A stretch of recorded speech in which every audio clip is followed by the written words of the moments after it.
The Legend of Zelda Majora's Mask is equal parts horrifying and personal, and the impact of these two elements is only as strong as it is because of how interlinked they are. If we begin with the horror aspect, we can see that in ways both literal and conceptual, this is a game that is strikingly uneasy and spooky, and the presentation goes the full 9 yards in really getting this across. Just the sheer premise of a terrifyingly smiley moon crashing into a vibrant and thriving village is an immediately iconic and strong one, evoking quite a sense of consistent dread, and the other aesthetic aspects help as well.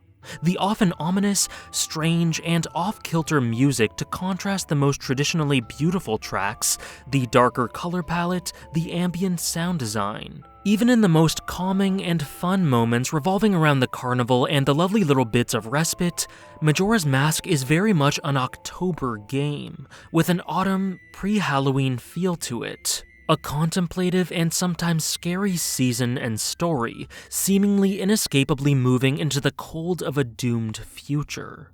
And just these elements alone are enough to establish a dense atmosphere with an ever-present feeling of discontent. But from there, we can dig into the actual narrative specifics that go into this. Firstly, what is Termina? Link is thrust into this alternate realm of sorts with no knowledge of what or where it is, with the people he comes into contact with being strangers that are eerily similar to those he got to know in Hyrule. The Legend of Zelda Encyclopedia confirms that this setting was created due to the great and powerful magic of the Majora's Mask combining with the loneliness and pain of Skull Kid, which transformed whatever world Termina was into a newly formed one with a pre-existing culture and history, sucked into this vacuum of despair to be a tool at the whims of Majora. And the people inhabiting it are said to have been created using Skull Kid's memories from Ocarina to fill in the gaps, which explains the commonalities in the character designs. But obviously this information is something that was only confirmed many years after the release of the game, and so upon first stumbling into this world, there are unknowns and mysteries everywhere as you wonder what the hell this place is and why it just doesn't feel right. And there's a ton of creativity in the execution of so many little details in this alternate dimension to intentionally make everything feel somewhat weird. You can look at the presentation of the Happy Mask Salesman, for instance. As proven throughout the game, he isn't malicious, but he is a strange person with bizarre presentation that adds to this overall vibe. The character design, the creepy voice, the way his movement between positions is shown without motion, skipping complete animation sequences and frames to make him feel otherworldly and alien. And then there are the literal aliens in the game, the music speeding up and getting anxious as the days go by, the disembodied hand in the toilet, and the spooky witches in the swamp, to the blissful, dreamlike tone of places like the observatory or the serene field in the moon. Majora's Mask is abstract and entropic, and every little detail we see within this journey richens and adds to that impression more. Clocktown in particular and Termina as a whole feel like one of the most believable and immersive settings I've ever experienced, and that is partly because of how uncomfortable it feels thanks to this flavor.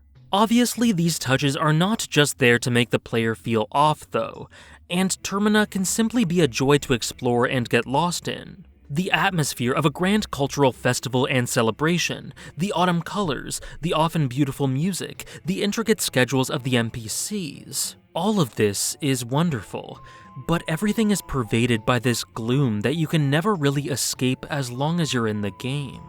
It's everywhere. In the plot, the littlest lines from the characters, the sounds, the death and joy and sadness we see. And the most literal example is, of course, the moon. Any respite in the game is very temporary as long as the situation persists. You can't escape any of this darkness, and this makes Majora's Mask one of the most atmospheric and hypnotic games ever. It terrified me as a kid to play this because it was the first time I had ever experienced being so scared of something that wasn't a monster or a ghost story. It was the first time I was horrified by something as abstract as a feeling, something that I couldn't conceptualize as a definable thing. The way this darkness hung in the air throughout the game made it so that I wasn't ever really able to enjoy it my first time around. But despite that, I think that first experience was quite valuable in shaping a lot of my sensibilities when it comes to atmosphere, horror, and immersion, especially in video games. I think that is a big reason for why Majora is in my top 3 Zelda games. And then once we bring the personal nature of the narrative into the fore, we can see why this anxiety is so powerful, and why Majora's Mask is much more of a frightening lament detailing the beauties and tragedies of life than a game that simply wants to thrill and scare you. There is a melancholy pervading the entire work here, a lot of that centered in an empathetic crux of loneliness, and it's right there from the beginning.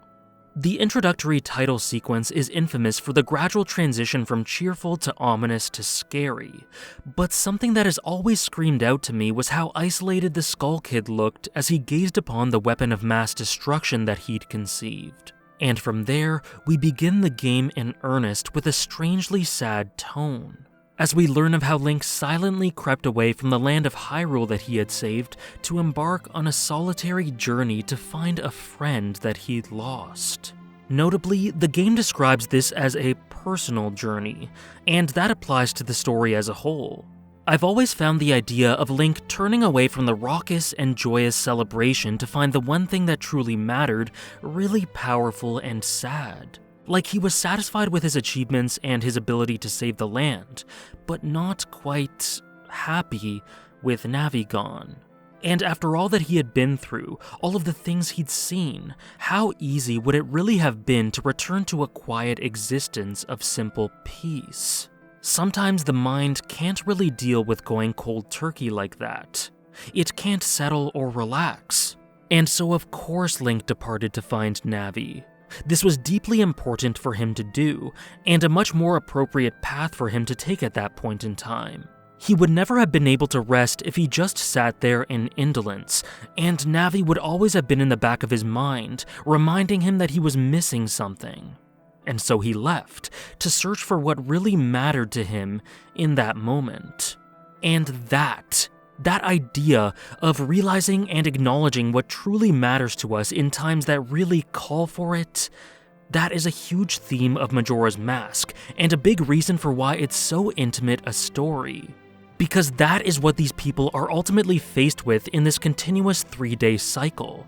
In the face of certain death and surrounded by absolute despair, what do we do?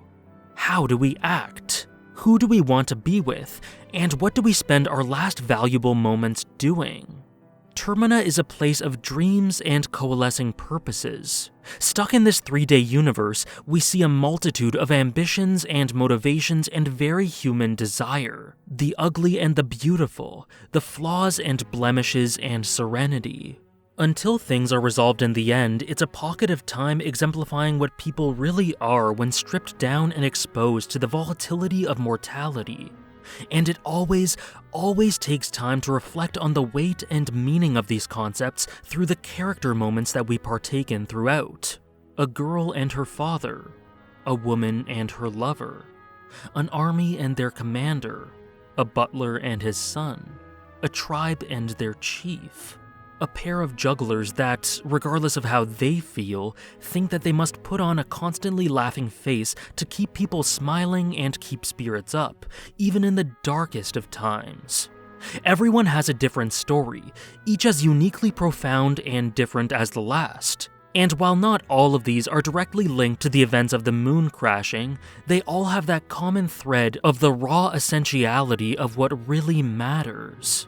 Because while the majority of the game is very anxious, the lasting impact is one of just as much empathy and compassion as there is unease. And the most effective personification of this would of course be Skull Kid. Years and years prior to the events of the story, in a very different Termina, an imp named Skull Kid made friends with 4 giants. A time came where the 4 proclaimed that they would split up and stand guard at the 4 corners of Termina to protect the land and people.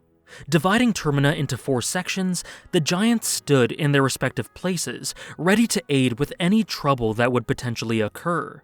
However, the Skull Kid was left devastated by this, feeling betrayed due to being left alone by his friends. And as an outlet for his pent-up negative feelings, he began to cause mischief and inconvenience all across the land. The citizens eventually grew tired and begged the giants to put a stop to this, and in turn they demanded that the Skull Kid leave Termina at once, and even angrily stated that they'd punish disobedience with death. Having only acted out through what he perceived as a harmless temper tantrum, the Skull Kid was deeply scared and sobered by these words from those he once called loving friends. And with no other choice, he then left Termina. Yet, sometime later, and relatively close to the time span covered in the game, Skull Kid returned to Termina despite his banishment. He hid away from a nasty storm on his own and was found by Tattle and Tail, 2 enthusiastic fairies. After explaining his sad situation to them, the 2 acknowledge Skull Kid's feelings and connect with him as friends. However, despite this happy respite, Skull Kid's mischievous nature remained, and his 2 new friends were not quite enough to dissipate the sorrow in his heart. He steals the cursed and deeply powerful Majora's Mask after coming into contact with the Happy Mask salesman, and after putting it on, Termina as we know it, and the giants, were recreated using the Skull Kid's memories and emotions as a foundation.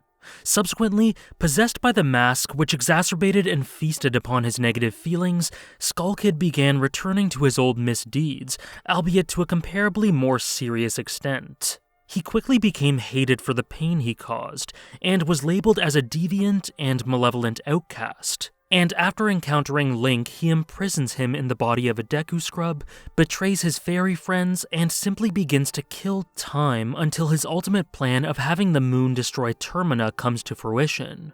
Now, there is a huge amount of subtext here which we can use to fill in some gaps. Not only does it seem as though Majora's Mask takes Skull Kid's emotions to an extreme, but Skull Kid does not actively resist this at first. Being vulnerable and caring and open to connection only ever got him hurt in the end, so he has now decided to close his heart off and portray strength and malice to the world around him to avoid exposing the side of himself that may experience pain. So the parts of him that carry most emotional meaning are the parts that he keeps secret and hidden, and the parts that he does wield just fester so much darkness that Majora lives off of it. He just continuously reflects on and resents his abandonment in this vicious cycle that Majora perpetuates and strengthens, hating his friends, despising the world that led to this, and rotting in jealousy as he sees those in Clocktown cherishing the connections that he is bereft of. Skull Kid is totally willing to give Majora the driver's seat. He's unable to properly heal and progress from this to open the path to the friendship that he desires because he is incapable of being genuine. You cannot empathize with or offer a hand in support for someone you can't understand to at least some extent. And so this all continues until it reaches the apex and Skull Kid completely loses himself, kickstarting Majora's plan to doom the world.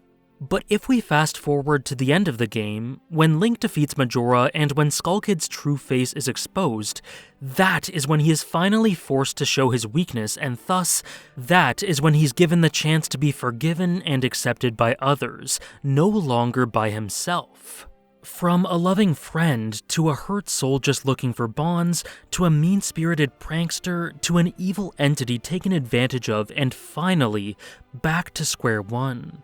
It's here where a parallel between our protagonist and antagonist is made obvious, as we see what are in essence 2 young kids who have gone through hell who both came to Termina in search of a friend.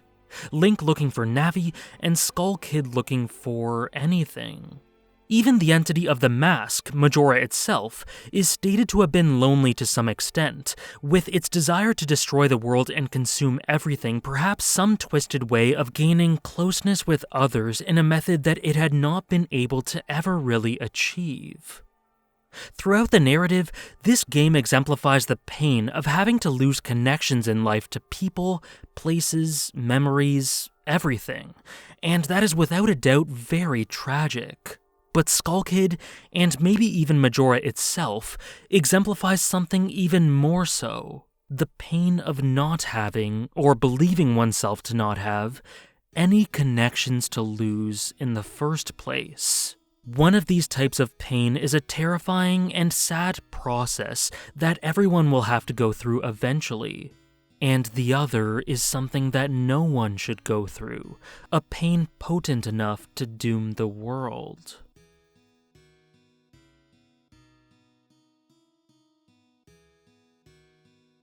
This story is a contemplative piece indirectly following the sad trials of a lonely, insecure kid who unfortunately filled the hole in his heart with all of the wrong things, but thankfully came through it all right in the end thanks to the courage and empathy of others. But it's also much more than that. It's an examination of people, seeing what they cling to in their final moments, lamenting what they will lose and what could have been. From having fun and going about their lives and wondering what that strange thing in the sky is, to bracing themselves for imminent death.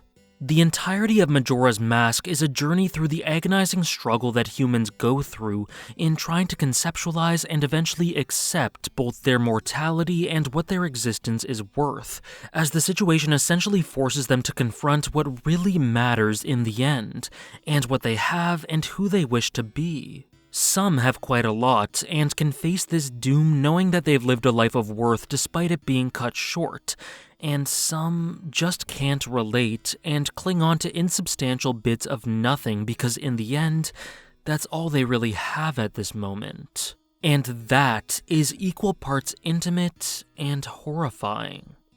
Personally, I always needed to be in a specific frame of mind to play this game, because every time I stepped back into Termina, I was very aware that I was touching upon something very sacred. This may sound silly, but Majora's Mask just isn't a casual experience for me. I don't think it ever will be. But it refrains from dwelling in that darkness too much, and Link himself is essentially the reason why. Through his experiences, he has obtained the literal character and personality traits of courage and light, which allows him to have the perseverance and kindness to help these people. Not easily and not without effort, but through painstaking repetition and trial and error, and a constant hope that there's a future past all of this.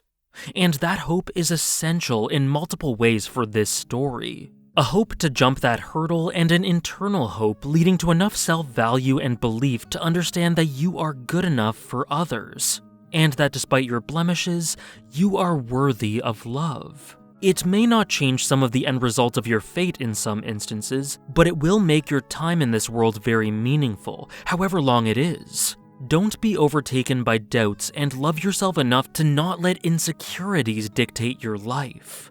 In a similar vein to that train of thought, I found that though letting the moon crash is the bad end, there is something oddly beautiful about helping some of these characters to find enough peace to accept their fate and appreciate their life for what it was.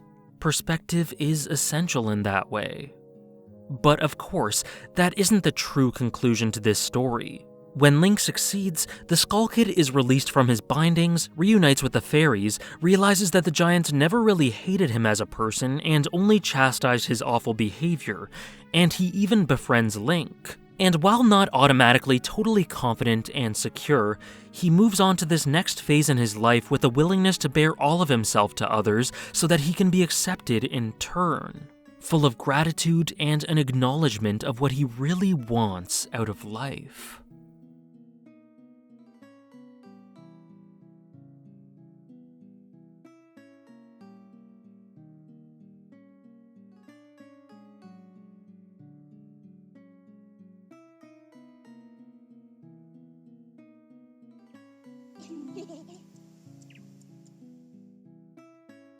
And this comes full circle in another way, as after Skull Kid finds what he was searching for, Link departs to continue his mysterious quest.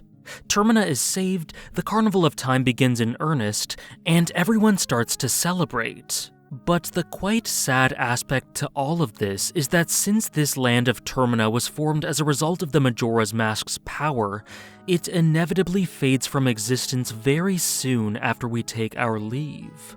Link moves on and continues his journey through the quiet forest, as we see him encounter an unusual light ahead of him.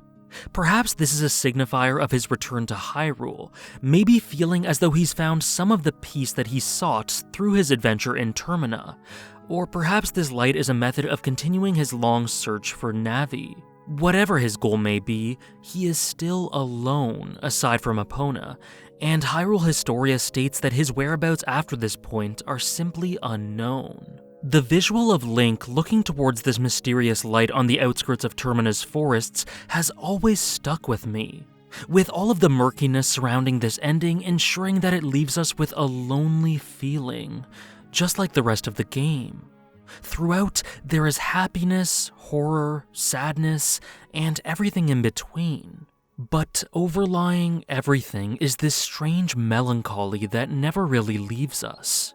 And it's magnetic for me, a feeling and sentiment that will inevitably always drift my thoughts back towards this amazing, creative masterwork of a video game. Many thanks for watching.